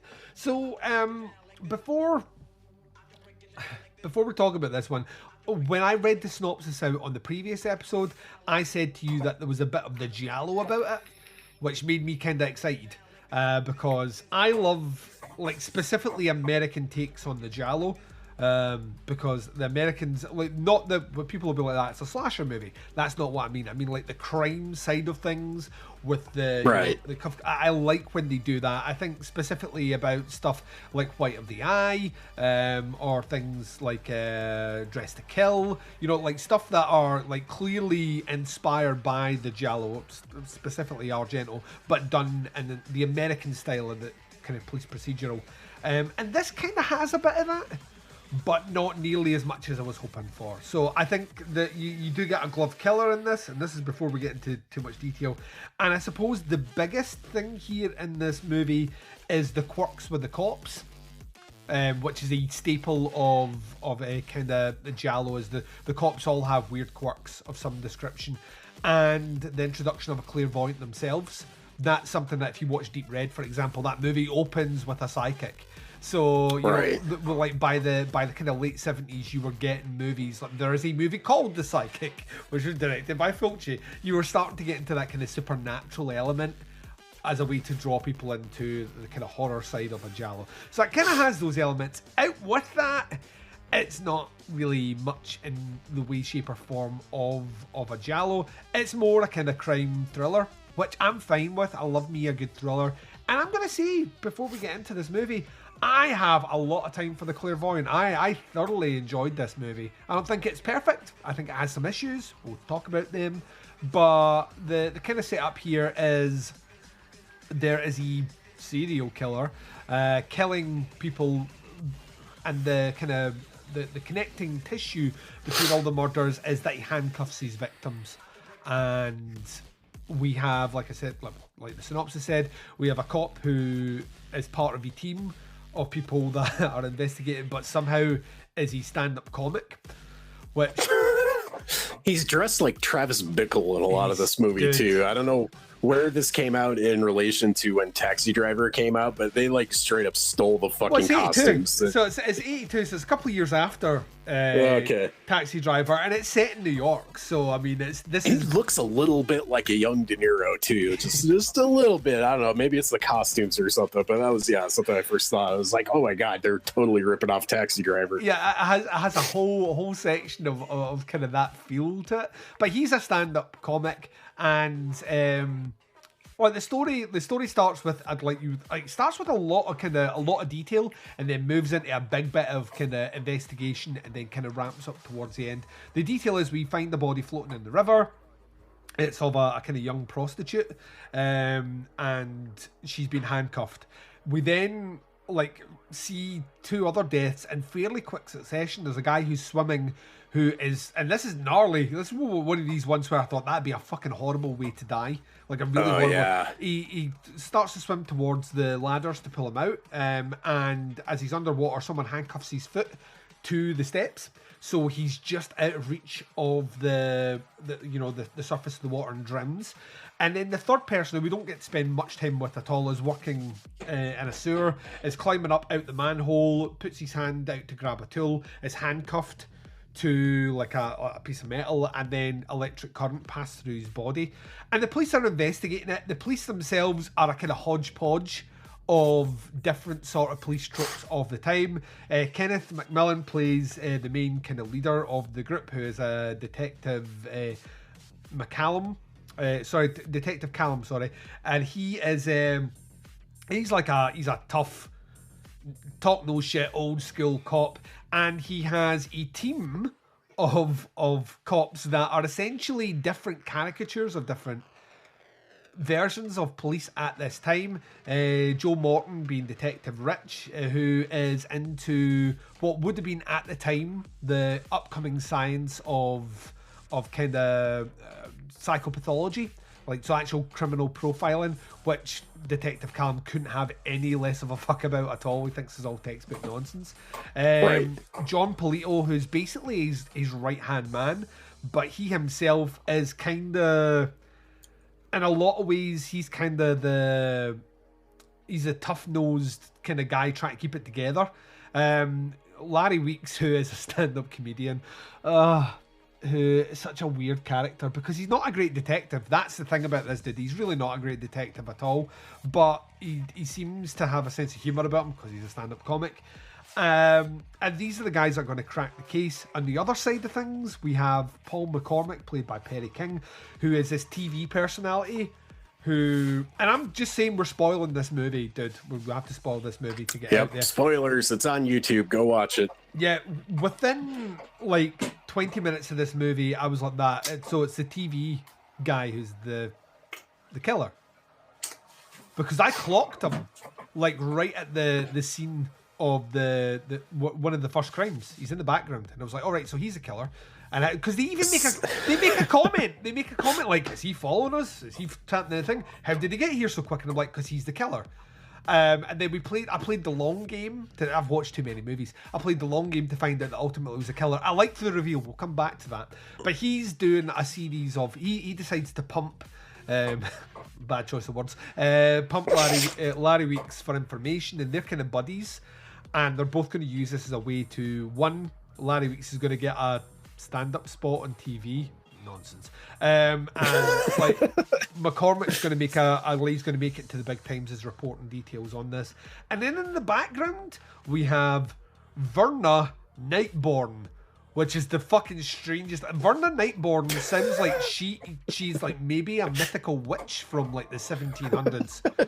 Or at least like a 70s horror TV host. Yeah, Verna Nightborn replaced Elvira, Mistress of the Dark, with her kind of less quirky, like smaller chested version of like the introductions to.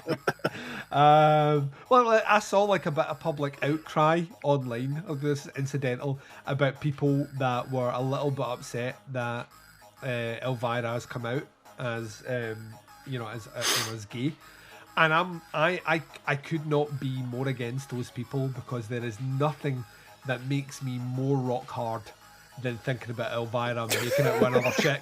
Dude, that is it's like the biggest non-surprise of the fucking world. It's like, okay, we kind of knew, you know.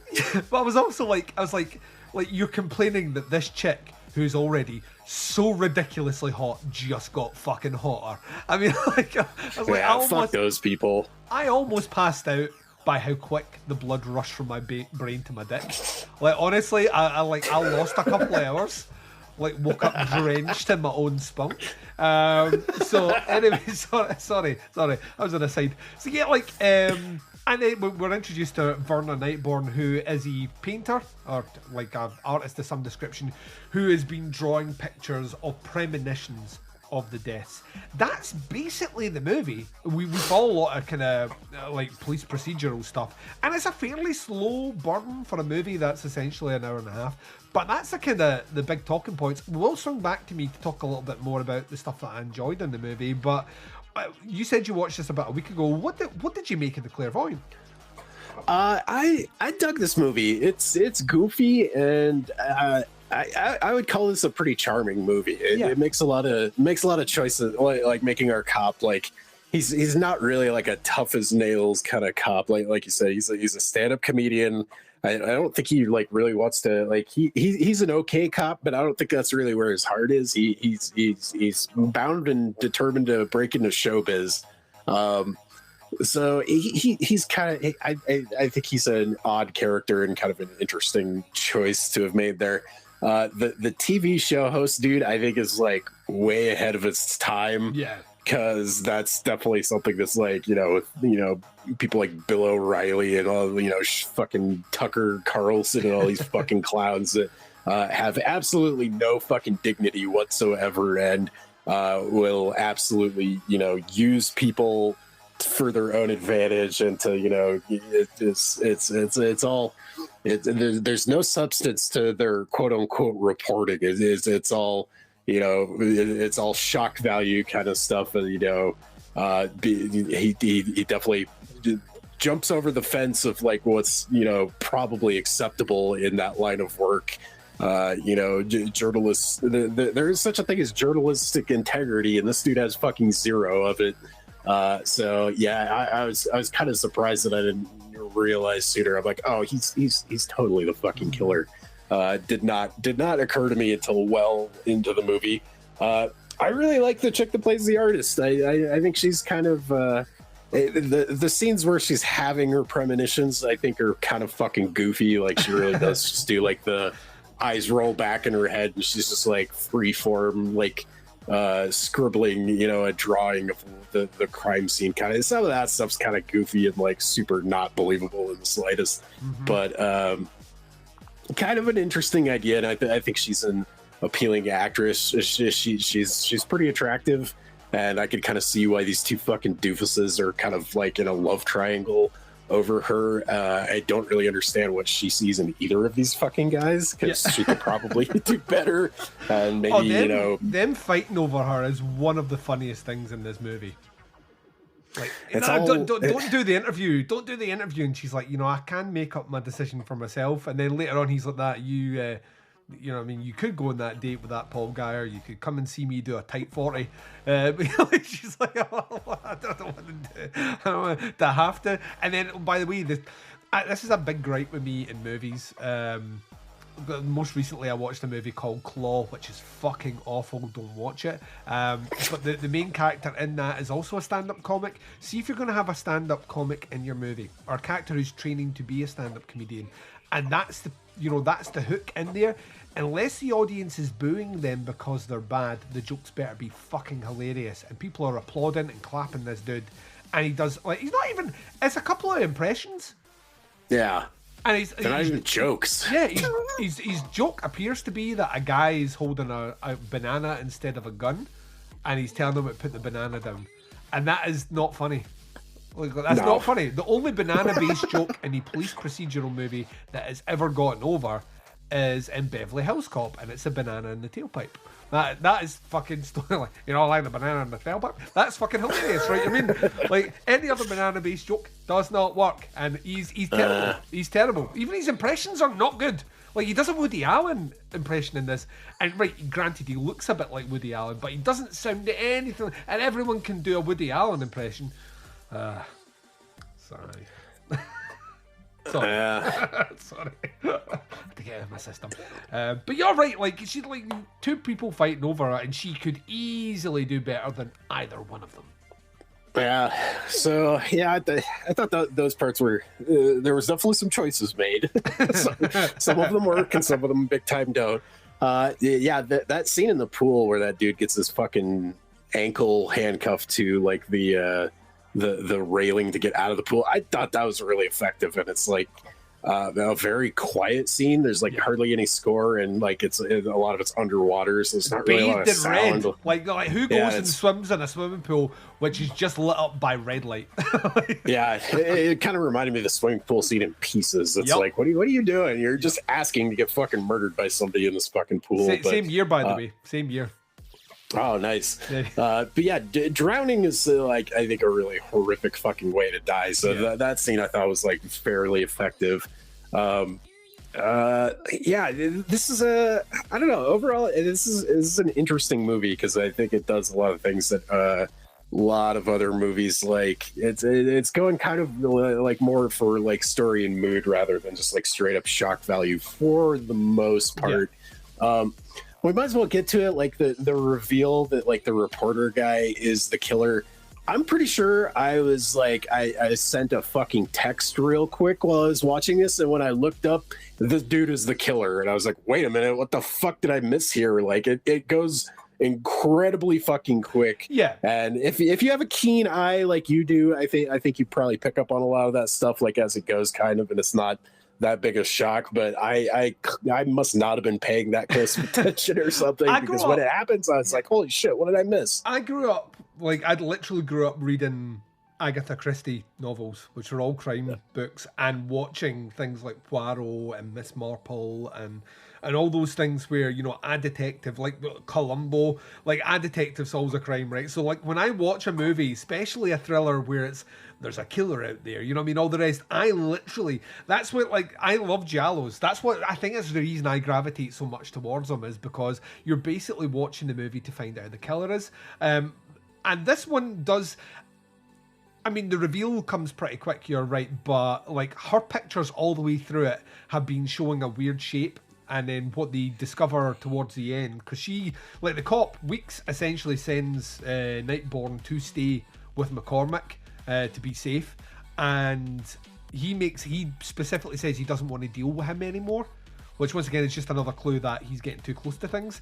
And the image is, they can't make out what the image actually is. It turns out to be a crab claw, which this dude has on his nightstand as a crystal crab claw, which you'd seen earlier on in the movie as well. So then you get essentially the flashback, and the flashback ties it all up. So there's two killers in this movie, right? But essentially one of them is kind of paid and killed off by the cops. So the main killer is McCormick, and McCormick was part of three guys. So the two guys that you saw die at the beginning and himself, who are like out on a jolly, decide to hire this prostitute, handcuff her to the bed railings, and then decide to, for lack of a better word and being as vulgar as one can be in these scenarios, run a train on her. Right. And each of them get involved, but McCormick gets a bit too involved and ultimately kills her. It suffocates her.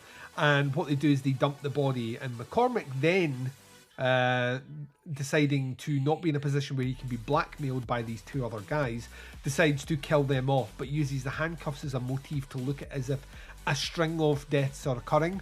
It kind of reminded me, there's a similar thing in De Palma's Blowout. Have you ever seen Blowout? I have not. Oh, dude, it's like the best De Palma movie, right? And you need to rectify that for sure. But in Blowout, there's an event that happens. It looks like an accident, but only John Travolta as a sound man capturing. This is why I know you would love it, because it's like he is a sound guy capturing sound for movies. That's our main character, played by John Travolta, right? And he captures what he thinks is someone. It's basically the death of like a presidential candidate, but he's convinced through the sound he hears a gunshot before the tire blows out, hence the name Blowout. And no one will believe him. And there's some sort of conspiracy in the background, which leads John Lithgow, and maybe my favourite Lithgow performance, is hired as an assassin to kind of clean up after the mess. But he decides that the best way to clean up after the mess is to, if he's going to make these deaths look inconspicuous, he has to kill people to make it look like there's a serial killer running in the background. So when he does that sounds great. Yeah, so when he does this death, it's got maybe the most nihilistic ending in the movie ever. I won't tell you what the ending is, but like his way of doing things, Lithgow decides that if he starts doing a string of deaths in a particular modus operandi, so a specific motif, that if he kills the real target that he's looking for, they'll just get passed off as one of these serial killings, which is essentially what's happening here. He's killing people off using handcuffs purely because it looks like, you know, a series of crimes by a killer fixated on handcuffs, as opposed to a guy who's cleaning up after the mess. So that's what's revealed in here. That's his kind of motive through this one. And I mean, it's like I say, it's not totally surprising. The weird thing about it is at least it makes a lot more sense than a lot of giallos, where you get to a certain point where what did he have to do with the death? Nothing. So it makes a lot more sense from that. Just to me, it seemed very obvious very early on, so I just kind of had to roll with the movie. But the reveal at the end worked for me. So I found this one to be an entertaining watch. I think it's a bit slow in the middle, but not so slow that, I mean, this movie's an hour and a half, not so slow that I was like, oh, come on. It's just a lot of dialogue between very quirky characters and a love triangle that I had zero interest in. But the actual death stuff, pretty fucking brutal. And I can tell you right now, I would put cold hard cash down on this one. That flashback sequence where that woman is being ostensibly raped and murdered is exactly the reason it's on the list. Yeah. BFI don't fuck around with that, dude. They do, like, BBFC in the UK do not fuck around with sexual violence. It just goes straight on the list. And this has essentially a woman being tied up, forcibly,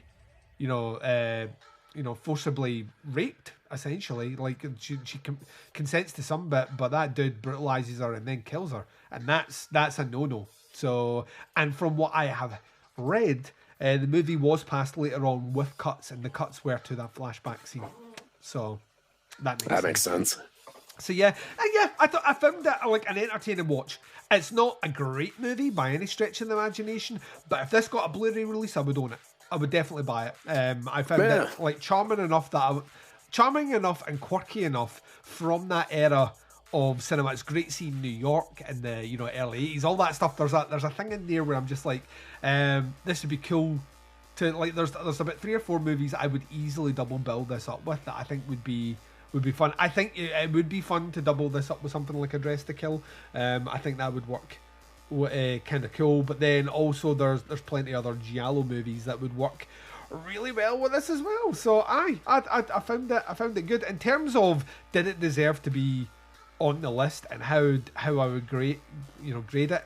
Once again, right, yes, the violence towards the woman at the end is of a sexually explicit nature, but not so much to the point that I found it like a bannable offence. But it is kind of gnarly. There's no blood in this movie, like at all, like zero blood in this movie, and there's no like even the drowning death is shot really, really well. There's a craft here that I think desensitizes it, reminds you that it's also a movie and not like going for any level of exploitation. I'd still case dismiss this. I'm feeling light today for some reason, and there's just not enough in here. Even with the naked women, they do it in a way where it's not to the point where they're doing stuff like, had this movie been shot in the 70s, there would be a lot of like zooming up to the woman physically in fucking pain and trauma. Ultimately, she's like a pillow's put over her face. So you know what I mean? Like, we don't even linger on that scene overtly long. So I'm case dismissing it. What about yourself?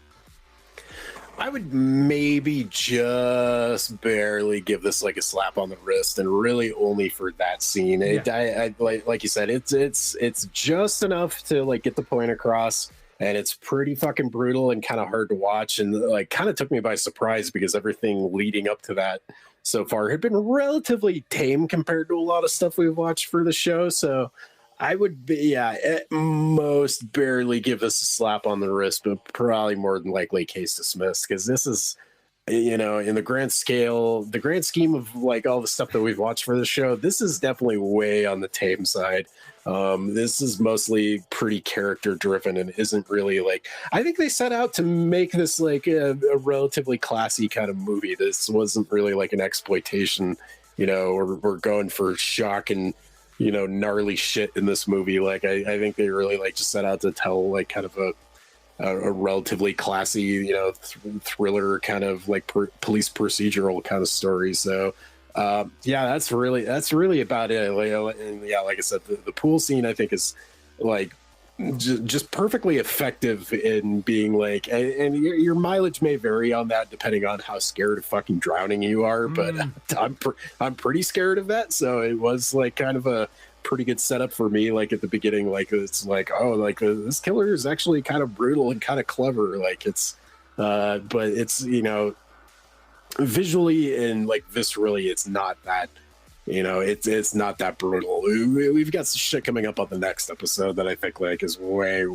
more more offensive than anything that appears in this movie. So yeah, I'd probably give this a real light slap on the wrist.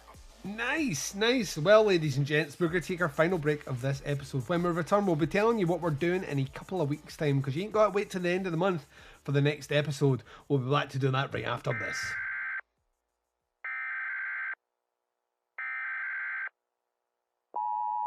This is a test of the emergency podcasting system.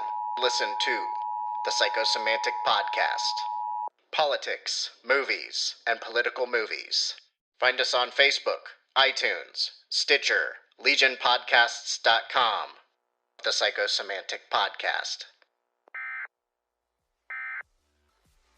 And you've been listening to Doing the Nasty Podcast. This has been season number 2, episode 21, with a little bit of Zombie Lake and The Killing Hour, aka The Clairvoyant from 1982. Oh, we're finally getting to it. I'm so excited. On next episode, in episode number 22, we're finally getting to my homeboy Norman G. Warren, and we're sitting down talking about one of his more sleazy numbers when we do Insemnioid, Mark. Norman G. Warren. Ooh, dude, have you watched this one yet? Did you watch this one? I have watched both of them. I watched both of these yesterday in between fucking going to see Dune at the theater, and boy, yeah, that was an interesting double feature. Yeah, Insemnioid is a movie that kind of has to be seen to be believed. There's nuts. There's a not great copy of it on YouTube. If you find me on YouTube, it's Fancy Mark with a space between it. If you look at my playlist, there's one that's called like a Video Nasty List 3, I think. You scroll all the way down to the bottom, both of these movies that we're covering, and The Clairvoyant and Zombie Lake, actually. You can find all 4 of these on YouTube in varying qualities. Insemnioid is on there. It doesn't look great, but yes, this is a goofy fucking B movie that like doesn't really, I don't think like a super crystal clear 4K version of this would really benefit it that much. I want to watch a scuzzy version. Yeah, I've got Indicator in the UK put out a box set of Norman G. Warren stuff a couple of years ago, which I bought, and I have like a Blu-ray copy of Insemnioid. It's fucking nuts. It's also, I don't know if it used to be available on Prime. I don't know if it still is, but yeah, Norman G. Warren. So the UK Schlockmaster is finally making it onto the list. Not the first movie of his that we will, the first movie, but not the last movie that we will be discussing of Warren's. I think Prey is also on this one. Okay, I've seen Prey also. Prey's pretty good. Yeah, Prey is, he's once again another sci-fi movie. So that's the first one. Synopsis for this one is: a crew of interplanetary archaeologists is threatened when an alien creature impregnates one of their members, causing her to turn homicidal and murder them one by one. So that's the first movie. The second movie is one that I have definitely not seen, but the way you're talking about it, and I've just suddenly realised who the director is, and it's now making a lot of sense. Oh, this is Italian. Dardano Saraci did the screenplay. Ooh. I have no idea who that is. He basically a ton of Fulci stuff. He wrote a ton of Fulci stuff. That makes complete sense, because I think this has a couple of cast members from some other Fulci stuff in it. Also has Rudy Ray Moore in it. Our buddy the pimp from fucking Demons. Holy shit, she's a friend of mine. So yeah, this is this by the way is directed by Antonio Margaretti, who once again is another dude that has done shitloads of Italian stuff that I've seen. It was on is he on he's on either the tier 1 or tier 2 list with a movie called Cannibal Apocalypse. Which, how did I know it was a cannibal movie? Yeah, fucking do it. Cannibal Apocalypse, which stars John Saxon, and it's actually recently got a Blu-ray release, and it is a surprisingly fun movie to watch. It's basically an action zombie movie, but there's an infamous story about John Saxon, who had recently split up with his wife. He was going through one of, I don't want to give too much, I can't remember how many times he was married, but it was a really bad divorce, and decided to just go make a couple of movies in Italy, and he has no knowledge or memory of making that movie because he was fucking pissed. He was totally drunk the full time he made Cannibal Apocalypse, which kind of makes me love it a little bit more. But we're doing Hunter of the Apocalypse, which the name kind of makes sense after, the other one, but aka The Last Hunter. So he's made Cannibal Apocalypse, and then the following year, Hunter of the Apocalypse. So, it says. So, yeah, The Last Hunter, directed by Antonio Margaretti. During the Vietnam War, an American soldier gets trapped behind enemy lines. A squad of his buddies set out to rescue him. Now, you're telling me that this isn't a high-classy kind of platoon sort of movie? This is like if Fulci, that was my Letterboxd review for this. This is like if Fulci tried to direct Platoon. That's really all you need to know. This one definitely, I think this is going to score a little bit higher when we get to the ratings at some of these, because this is definitely a video nasty kind of fucking movie. I kind of, spoiler alert, I kind of loved it. So definitely, if you get a chance to check it out before that show comes out, I do strongly recommend it. It's fucking crazy. I'm looking forward to getting down to clown with this movie. So yeah, in a couple of weeks' time, myself and Mark will be sitting down for episode number 22. We'll be doing, like I said before, The Last Hunter and Insomnioid. Mark, before we jump out here, you do stuff online. Where can people check out your shit? Well, I am once again back in Facebook jail, so don't bother there. I got another 2 weeks left on I called somebody a twat, because it was on an article about the new Hellraiser movie coming out and how they cast a transgender woman as the new Pinhead. Mm-hmm. And so I forget which one. It was one of the bigger horror fucking sites, Facebook pages. And sure enough, there's all these fucking people like misgendering her and saying how fucking stupid this is. So I called somebody a twat. I literally just said, you're a twat. And seconds later, they're like, hey, guess what? You're banned for another fucking 30 days on Facebook. So I'm about halfway into that sentence. So yeah, maybe just don't even bother trying to find me fucking Facebook. Find me on Twitter. I'm at the Fancy Mark. I usually am pretty good about posting like what I'm watching on there. I'm on the Letterboxd. I do believe that's also, that might just be Fancy_Mark. And I'm going to try and start using the Instagram a little bit more because it's apparently a lot harder to get booted off there. That's also at the Fancy Mark. I've got like a huge back catalog of fucking new action figure stuff that I need to get around to shooting. So if you're into miniatures and stop motion and photography and stuff like that, I have like 1,500 posts on my Instagram. You can go back and peruse at your leisure. But hopefully I'll start doing a little bit more as far as that goes. Got a guest appearance on Bo's new show that we're recording tomorrow. Nice. What you doing? I'm doing part 1 of Night of the Demons. Hopefully that should be, I haven't seen it in a couple years, so I need to sit down and rewatch that at some point today. But I believe he's doing the whole series with different hosts on each episode. I think the first one is supposed to be out like either on or before Halloween, so nice. That should be coming here pretty quick. Trying to think since we recorded that episode that I was on of the Video Nasty project came out where we were talking about censor. Full video, eh? Yeah, it was a lot of fun. The only thing that kind of aggravated that about me is I didn't check my settings before we recorded it, and it is picking up the audio from the webcam that I went out and bought specifically for that recording. And you can see my nice fucking Yeti Blue, like $130 microphone in the frame the entire time, but it is not picking up the audio for it. You are now going to be used in videos for people who are anti-Yeti.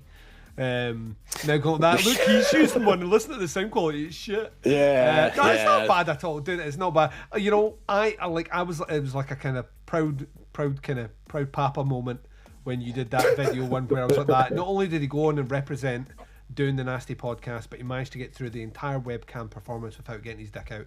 That right there, like, because I'm fairly sure that's why Tony is yet to invite me on, is because he knows that you invite on Duncan, you're getting a full shot of the peen. Well, that may be coming because he's been talking about wrapping up that series with us as. Why would you do that? It's going to be interesting. There may be some dicks whipped out, but there will be. Not maybe, there will be. My cock and at least one ball is coming out.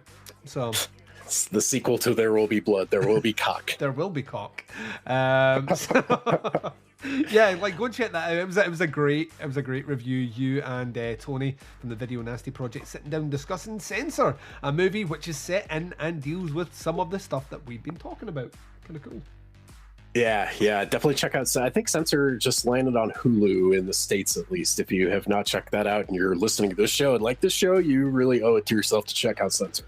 One of my favourites of the year. I absolutely fucking love it. Absolutely, it's a Duncan movie if ever there was a Duncan movie. So yeah. Well, there we go, ladies and gents. That brings us to the end of another episode. Like I say, we'll be here in a couple of weeks' time, bringing you another episode purely to get us back on track. We're not that far out. This episode was supposed to come out end of September, so this is coming out mid-October, which means the next one comes out kind of beginning in November for October, and then we're back in schedule end of November. We're back on track. I have to say. Yeah. So I'm looking forward to that. Until then, though, ladies and gentlemen, please take care of yourselves out there. And from myself and Mark Ball, we'll speak to you next time.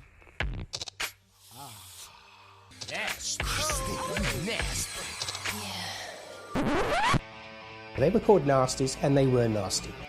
Some of the things that we've seen are so horrific. These films not only affect young people, but I believe they affect adults as well. An extravaganza of gory violence capable of depraving and corrupting those who watched it. I have never seen a video nasty. I wouldn't. I actually don't need to see what I know is in that film.